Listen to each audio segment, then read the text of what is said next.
पाक पुलिस के तमाम देखने और सुनने वालों को अस्सलाम वालेकुम। नाज़रीन, जनरल बाजवा ने रिटायर्ड आर्मी अफसरान की सोसाइटी में शमूलियत की है और बहुत से अफसरान के साथ मुलाकात की है। इस मुलाकात में कप्तान के बारे में भी बात हुई है कि इसको किस तरह हटाया गया है और नए इलेक्शन के बारे में तबादला ख्याल किया गया है। लेकिन जब बातचीत बढ़ी तो इसका दुरानिया 4 घंटे तक चला गया और एक तवील सेशन में तब्दील हो गया। इस मीटिंग के पीछे एक ये बात भी है कि रिटायर्ड फौजी अफसरान खुलकर कप्तान की हिमायत में बोल रहे थे, सोशल मीडिया पर भी और ट्विटर पर भी।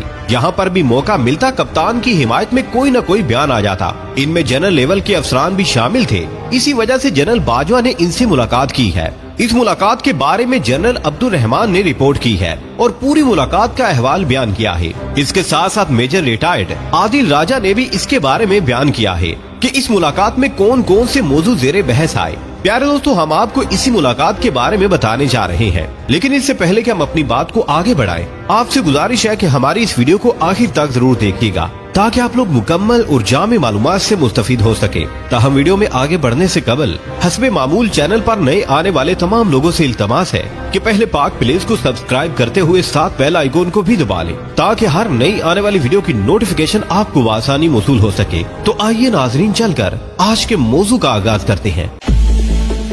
नाज़रीन, जनरल बाजवा की रिटायर्ड अफसरान के साथ 4 घंटे तक मुलाकात हुई है। इसमें इस बात का भी जिक्र किया गया कि आर्मी इस वक्त मुल्क की सूरत हाल और सियासी उतार चढ़ाव के बारे में सोच रही है और ये भी कि अब अगला वज़ीर आज़म कौन हो सकता है।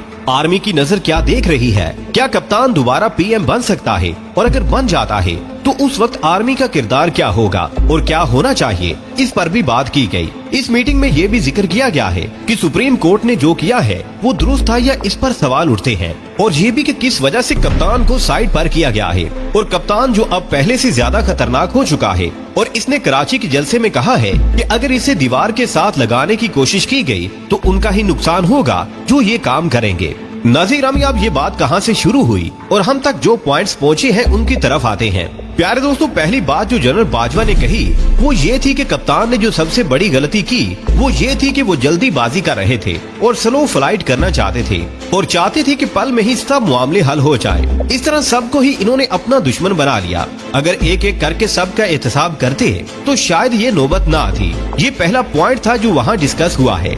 दूसरी बात ये है कि इन्होंने दोनों सूबों के वज़राए आला कमजोर रखे। एक बड़ा सूबा था पंजाब, यहाँ वज़ीर आला भी ताकतवर होना चाहिए था और ये बात ऐसी है कि तकरीबन सभी इसे तस्लीम करते हैं कि कप्तान ने ये गलती की हुई थी। इस तरह इन्होंने अपनी हुकूमत को कमजोर कर लिया। दोनों वज़राए आला ने उस तरह परफॉर्म नहीं किया जिस तरह करना चाहिए था और ना ही अपने MNA से इस तरह के रवाबित रखे गए जो आइंदा के लिए काम आते। नाज़रीन, बुज़दार और परवेज खटक इस तरह के जहन के लोग थे कि अपने MNA से राब्ते नहीं रखते थे, हालांकि फौज की पूरी सपोर्ट कप्तान को हासिल थी। दूसरी गलती कप्तान की ये थी कि इन्होंने नवाज शरीफ को बाहर भेजने में उजलत से काम दिया और इंसानी हमदर्दी के ख्याल से और इसकी जाली रिपोर्ट्स की तहकीक किए बिना ही इसको बाहर जाने दिया, जो इसके गले की हड्डी बन गया। इसमें भी फौज ने मुदाखलत नहीं की और ये भी इनकी एक सियासी गलती थी। दूसरी बात यह है कि ISI के मामले में भी कप्तान ने देर कर दी और इस मामले को तूल दिया जिसकी जरूरत नहीं थी। ISI की खिदमत बिला वजह लेना चाहते थे। इसके बाद जो बातें हुई वो बहुत अहम है। इन्होंने जनरल इलेक्शन के बारे में कहा कि जनरल इलेक्शन की तरफ जा रहे हैं, जिसकी तैयारियां शुरू कर दी गई हैं। नाज़रीन, यहाँ ये बात भी याद रहे कि सिर्फ जनरल बाजवा ही इलेक्शन की बात नहीं कर रहे, बल्कि जरदारी और मौलाना भी इस बात का इजहार कर रहे हैं कि इलेक्शन होने चाहिए। मियां शहबाज शरीफ इस वक्त फंस चुके हैं, अभी तक इनकी काबीना भी नहीं बन सकी और वो भी एक क्लैश का शिकार है। अब जो इंतहाई अहम बात हुई है वो भी आपके सामने रखते हैं।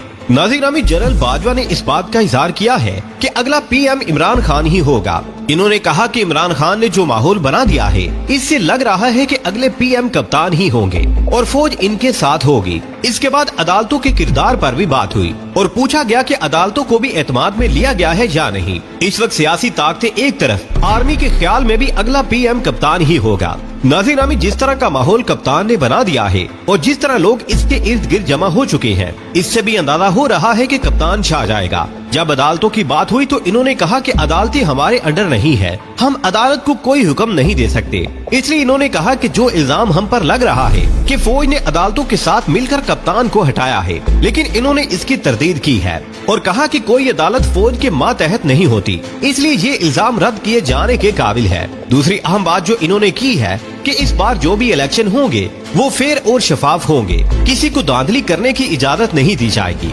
इन्होंने ये भी कहा कि जो भी पीएम होगा फौज उसका साथ देगी। इन्होंने कहा कि कप्तान की कुछ गलतियां इनको ले डूबी और आम तौर पर यही ख्याल किया जा रहा है कि कप्तान ही आएगा, लेकिन अगर इस पर कोई केस बनाकर इसको साइड पर करने की कोशिश की गई तो मामला बहुत बिगड़ जाएगा और किसी को कुछ नहीं मिलेगा। इसलिए कि कप्तान ने जो माहौल बना दिया है इसको अब खम करना किसी हुकूमत के बस की बात नहीं है। अवाम को जिस तरह इसने ताकत दी है और जिस तरह अवाम इसकी एक काल पर बाहर निकल रही है, इसकी मिसाल इससे पहले कहीं नहीं मिलती। पहले इस्लामाबाद, फिर पेशावर और कराची के बाद अब कप्तान लाहौर में अपना पावर शो करने जा रहा है। लेकिन अगर इसको रोका गया तो शोबाज के हाथ से सब कुछ निकल जाएगा और हुकूमत संभालनी मुश्किल हो जाएगी। इसलिए जनरल बाजवा ने खुलकर ये बात बता दी है कि इस तनाज़े का एक ही हल है कि जल्द इलेक्शन करवाए जाएं और वो भी फेयर और शफाफ हो, वरना मुश्किल पैदा हो जाएगी। आने वाले वक्त में पाकिस्तान की सूरत हाल कौन सा नया रुख इख्तियार करने वाली है ये तो जाहिर है आने वाला वक्त ही बताएगा। प्यारे दोस्तों, आज की वीडियो में बस इतना ही। हमें आज भी पूरी उम्मीद है कि आज की ये वीडियो भी आपको बेहद पसंद आई होगी। वीडियो पसंद आने की सूरत में इसे लाइक कीजिए, दोस्तों से शेयर कीजिए और कमेंट सेक्शन में हमें अपनी कीमती राय से जरूर आगाह रखिएगा। अल्लाह निगहबान।